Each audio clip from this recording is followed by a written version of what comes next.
Hello दोस्तों, मुझे उम्मीद है कि आप सभी लोग अच्छे ही होंगे और आपकी तैयारी भी अच्छे से ही चल रही होगी। तो दोस्तों, आज मेरा गला ज़रा ठीक नहीं है, तो आप शब्दों को स्वयं ही करेक्ट करते चलिएगा ताकि प्रत्येक क्वेश्चन आपको समझ में आए। तो दोस्तों, आज की जो वीडियो का टॉपिक रहेगा वो रहेगा एनालॉजी के क्वेश्चन, जिसे हम हिंदी में क्या बोलते हैं दोस्तों, सादृश्यता बोलते हैं। और यदि हम इसे सामान्य हिंदी में बात करें दोस्तों, तो हम संबंध वाले क्वेश्चनों को पढ़ रहे हैं, जो कि रीजनिंग का सबसे बड़ा टॉपिक माना जाता है। क्योंकि दोस्तों, इसमें से आपको रीजनिंग के कम से कम 8 अंक के आते हैं क्वेश्चन।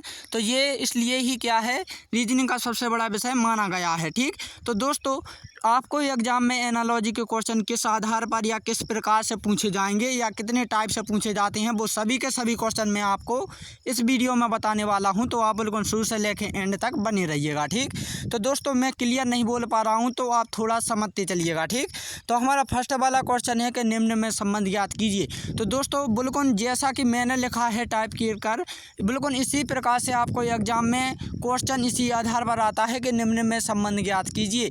जैसे कि 8 का संबंध 4 से है तो 16 का संबंध हमें ज्ञात करना है। ठीक, यानी कि दोस्तों, उनने जो 4 का संबंध 8 का संबंध 4 से हैं, जे उनने हमें पहले से देकर रखा है क्वेश्चन ने। ठीक, समझ रहे हैं ना। ठीक, तो दोस्तों, अब हमें करना क्या होता है कि ठीक इसी के जैसा हमें इसका भी एक संबंध ज्ञात करना होता है।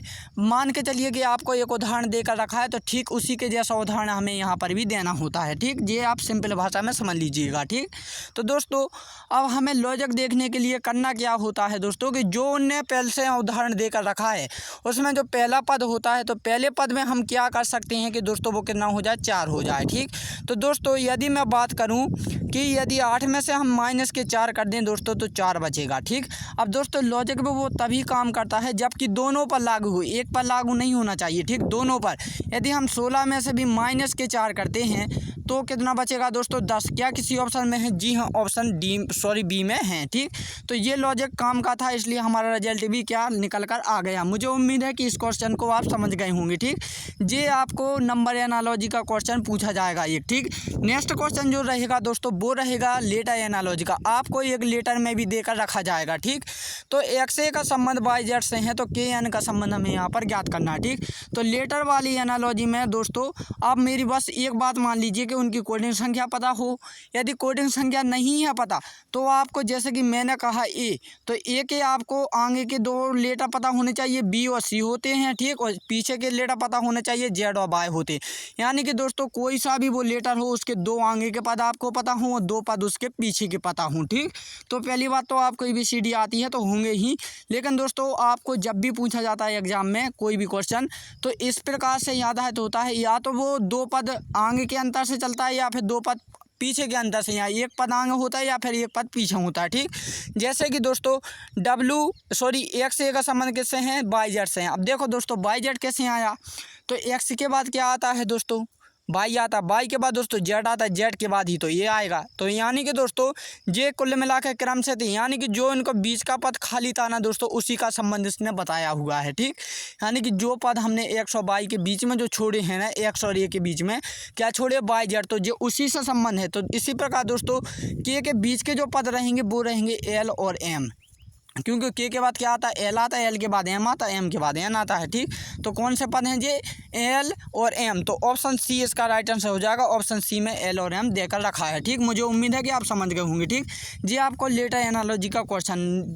थर्ड जो रहेगा दोस्तों, मिक्सड एनालॉजी का। आपको एक मिक्सड एनालॉजी का क्वेश्चन आएगा, तो इसमें 2 टाइप के क्वेश्चन पूछे जाते हैं। इसमें एक कोडिंग संख्या के रूप में भी लगता है ये क्वेश्चन, और दूसरा कोड वाला संख्या होता है। ठीक, कोड यानी कि जो हम पासवर्ड डालते हैं ना मोबाइल में, लैपटॉप में या फिर किसी भी में, तो दोस्तों वो वाला कोड बोल रहा हूँ मैं। ठीक, और कोडिंग संख्या अगल होती है, जैसे कि ए की 1 होती है, बी की 2 होती है, ये कोडिंग संख्या होती है और कोड अगल होता है। ठीक, तो ये इस प्रकार का जो कोड देकर रखा है, देखो EADVEXL का क्या है दोस्तों, कोड ये है 30 47 और 51। ठीक, तो हमें XLEX का हमें क्या कोड बताना है। ठीक, तो अब देखो दोस्तों, कोड का सबसे बेहतरीन तरीका मैं बताता हूँ।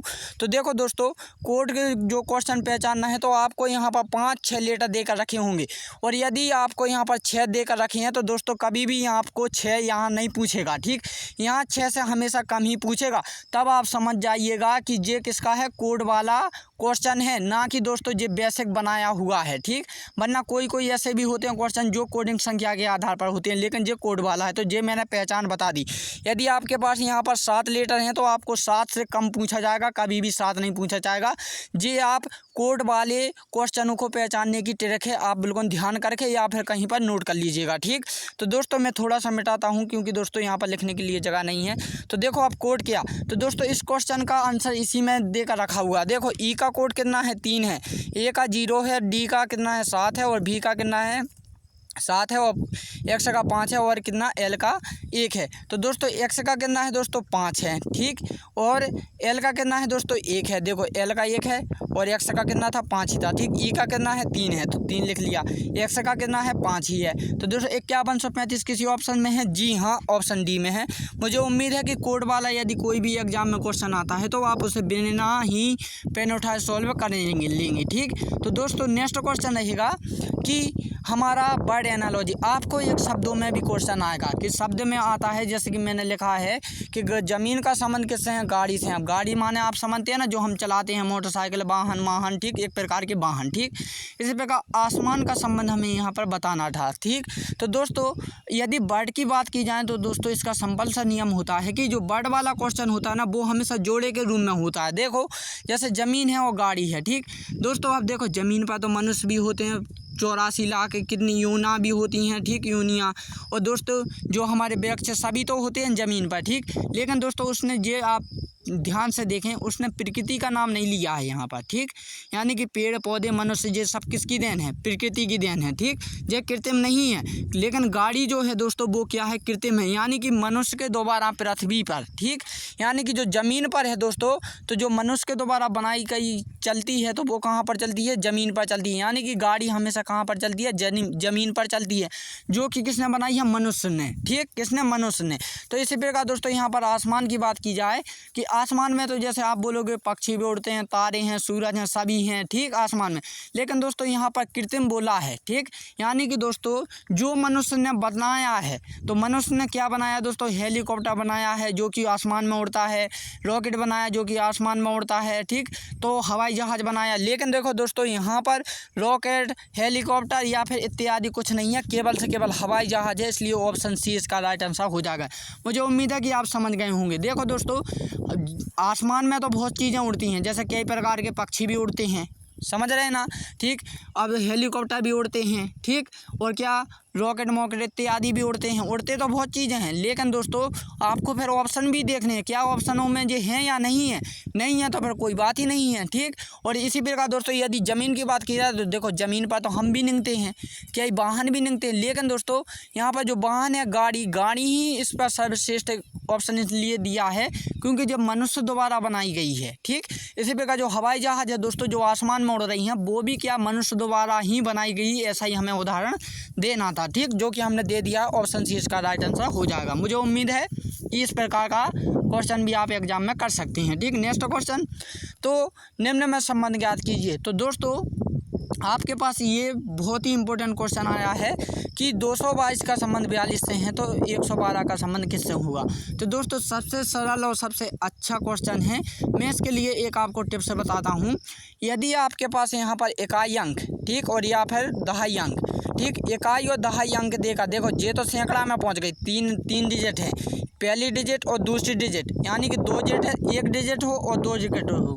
ठीक, माने कि कोई भी संख्या हो, जैसे कि 1 से लेकर 9 तक क्या होती है? इकाई अंक होते हैं। ठीक, 10 से लेकर 99 तक क्या होती हैं? दहाई अंक होते हैं। ठीक, यदि पहला पद किसका इकाई अंक या दहाई अंक है, ठीक, तब आपको उसका स्क्वायर या फिर क्यू करके, यानी वर्ग और या फिर क्यू कर देंगे और उसमें से उसी संख्या को घटा देंगे या प्लस करेंगे, तब आपका रिजल्ट आ जाएगा। ठीक, बस ये टिप्स आपको अपनानी है। ठीक, किसमें?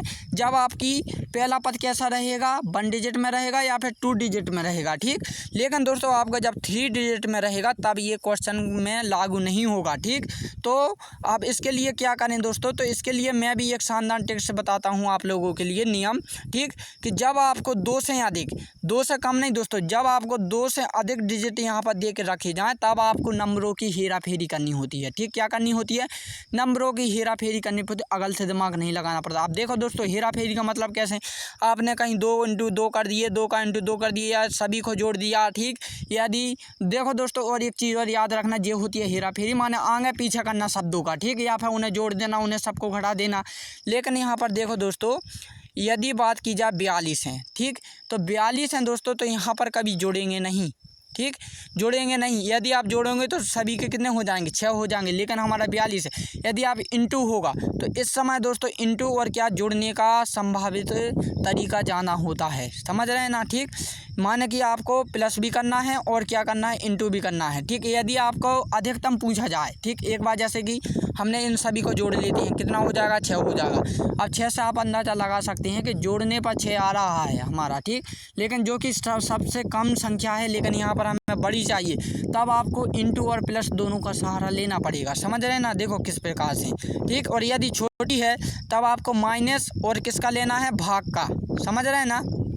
ठीक, किसका लेना है? भाग का। ठीक, और हम एक चीज़ और बता दें आप लोगों को दोस्तों इस क्वेश्चन में, कि आपको इसमें कुछ नहीं करनी है। आपको केवल से केवल देखो, आपस की जो सामने के दो शुरू के जो 2 लेटर हैं, या तो इन आपस को जोड़ दीजिए या फिर इन इंटू कर दीजिए। यदि हम जोड़ेंगे तब भी 4 आएगा, क्योंकि 2 प्लस 2 कितने होते हैं? 4 ही होते हैं। या फिर 2 इंटू 2 भी कितने होते हैं? 4 होते हैं। और जो लास्ट का डिजिट है दोस्तों, उसे जो तो लिख देंगे तो हमारा 42 आ जाएगा। ठीक, इसी प्रकार दोस्तों यदि हम इसे बात करें तो इससे कितने हो जाएंगे? 2 हो जाएंगे, और लास्ट का डिजिट हम जो तो रख देते हैं तो 2 ही मिलेंगे, तो ऑप्शन ए में हो जाएगा 22। अब दोस्तों मैंने यहाँ पर एक और बात कही है कि इंटू करेंगे, इंटू में आपका नहीं आएगा, इसमें आपको 2 जोड़ने ही होंगे। मैंने पहले बताया था दोस्तों, यदि आपका यहाँ पर बड़ा पद है तो आपको प्लस और इंटू दोनों का ही माइनस का चिन्हों का दोनों ही चिन्हों का आपको उपयोग करना पड़ेगा। देखो, यदि आप इंटू का प्रयोग करते हैं तो 2 दूनी 4 यानी 42 तो यहाँ पर आ रहा है। लेकिन दोस्तों जब हम 1 इंटू 1 करेंगे तब हमारा 12 ही आएगा, लेकिन ऑप्शनों में नहीं है, तो ये लॉजिक नहीं बैठेगा।